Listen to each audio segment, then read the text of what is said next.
it's Renessa Boley Layne with Creating Your Perfect Work. We are in the middle of our summer surrender series, and instead of sending an email, I wanted to come at you personally on this one. So we're going to be doing a little bit of pocket coaching because I need you to hear all my heart on this topic. Have you ever noticed how much time we spend worrying about what other people think about our choices? It's like we've got this invisible committee of voices following us around, voting on our decisions, both big and small. It's like, what will my parents say if I quit my quote unquote stable job? Or will my spouse think that I've lost all my mind if I say I want to do this out loud?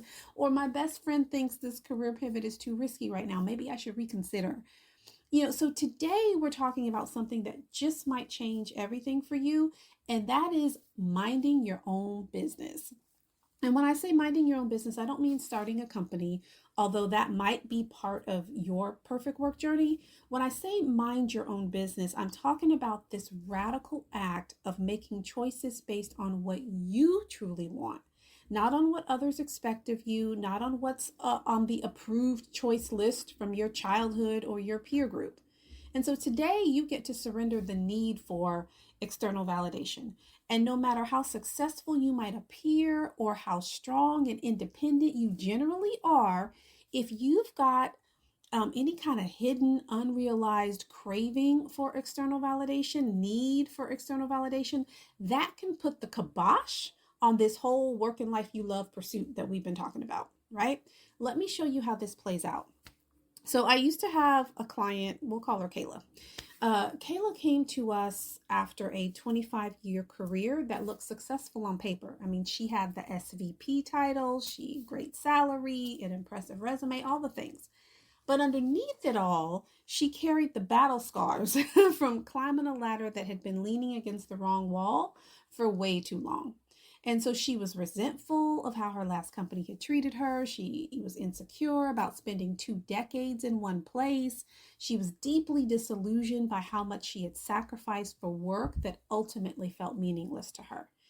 But when she first started redesigning her perfect work, she almost instinctively drafted a plan that looked suspiciously like a remix of the same old tired career. It was a different industry, it was a different clients, but essentially the same structure. Safe, predictable, respectable, and all good things. But it didn't fit, the redesign didn't fit the criteria of getting highly paid to do work you love, which we always talk about. And I'm all about the highly paid and the work you love. So then one day she showed up on a call and she says, Renessa, you're probably going to be mad at me, but I don't want to do this. I don't want to pitch for these consulting roles. Like I don't want to do this. And my response was like, child, please, as we say from my home state of Alabama. I wasn't mad. I was thrilled. I mean, I had waited 2.5 months for this breakthrough. Kayla was not my first rodeo. I knew this was coming, right? And here's what was happening behind the scenes, and here's what this means for you. While Kayla was working with us, she had taken a part-time job at a high-end gym just to kind of kill some time. She was in between jobs. She's like, oh, I want to keep busy. Let me just do something I've kind of always been interested in. So she starts this part-time job at a high-end gym, and she was teaching reformer Pilates classes, and eventually she pitched a physical rehabilitation program for seniors to the gym management. And they agreed and all that. Her classes filled up immediately. Like the gym started adding more sessions because of the demand. Testimonials poured in from people whose bodies and lives were being transformed through Kayla's work. And Kayla, like, she was radiantly happy. I mean, she was like, I could see myself doing this forever, she said. And Kayla was this kind of New York adjacent, she had this New York adjacent East Coast edge, right? So for her to emote like that was gold. And the bigger kicker, Kayla was 60 years old. So if you caught day one of this series on the voice in your head telling you that it's too late, Kayla's story just blew up that excuse, right? And what's interesting is that she had mentioned this exact idea, this idea of helping seniors regain mobility on her very first day in the program. She just couldn't embrace it back then because she was too worried about what other people would think. Like, what would her old colleagues say and all this other foolishness, which isn't foolishness, right? Like, those are real fears that we have. And so when Kayla finally surrendered to minding her own business, meaning that she was making choices based on what lit her up rather than what impressed others, everything began to fall into place. So the gym began sponsoring her for advanced certifications. She had a steady demand of clients without that usual entrepreneurial hustle that so many of us are familiar with. She woke up excited every single day. And after 25 years of the grind, she'd earned that. She created a blueprint for growth that honored her ambition while keeping her soul nourished. And I thought that was just beautiful. And so this doesn't mean that you throw caution to the wind or you never consider people's feedback. I mean, oftentimes feedback, even, the constructive or negative feedback, oftentimes it's valuable. What it does mean though is that you fight like mad to get honest about what you want, personally and professionally, and make sure the decisions you make along the way stay true to what you want. Now, you can expect that some people won't agree with you. You should expect that some won't support you. You should expect that some might even try to tear you down, consciously or unconsciously, because people don't always jack us on purpose, but the emotional sting can feel the same, right? Whether they did it purposely or by accident, right? And that can hurt, and it can hurt badly at times until you surrender the need for everybody to agree with you. I was listening to a woman on YouTube. Oh gosh, what was her name? Her name is Jessica Tucker, and she has a channel on YouTube on how to build your relationship with God. It's good stuff. But in one of her video shorts, she shared this expression that she says when talking to other people in a toxic dynamic. And she says, quote unquote, "I can accept that you feel that way."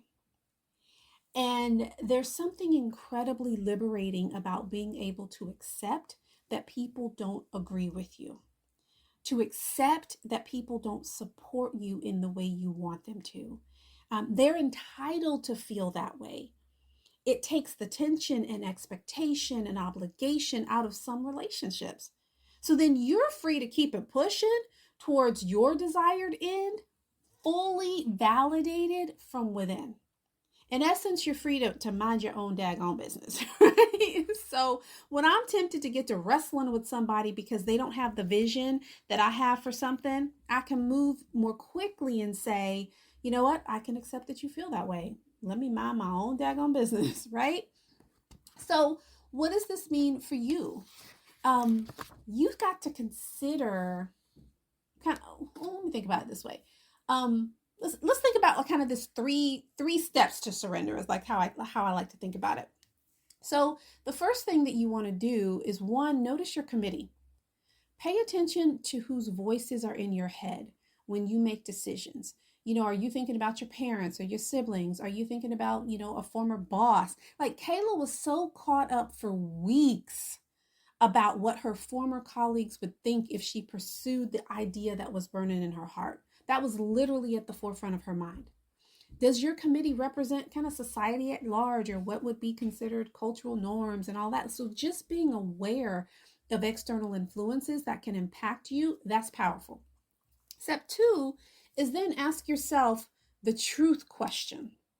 So if nobody ever knew about your choice, if you never had to explain it to anybody, like this was just you and God, right? What would you choose? This reveals what you truly want. And from that place of honesty, then you can determine if what you truly want is actually right for you, because there is a difference. And I don't want you to leave our conversation believing that just because you want it, you should have it. There are other factors that go into determining what's truly right answer in our work and life. But owning what you truly want, not what's been shape shifted to placate others and all that, that's a critical first step, right? And then third, take one step forward in authenticity. One small step. It doesn't have to be big.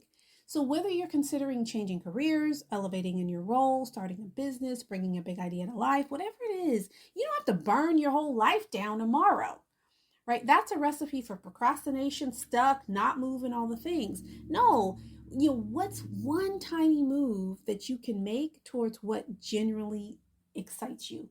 And we covered that in day two of the series. And so there is this beautiful quote that I love by Anais Nin, and it captures this concept of surrender so perfectly. It says, "And the day came when the risk to remain tied in a bud was more painful than the risk it took to blossom." And that's what happened for Kayla, and that can happen for you too.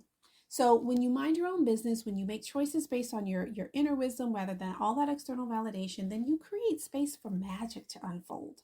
And the right opportunities begin to appear. Doors begin to open, doors begin to close.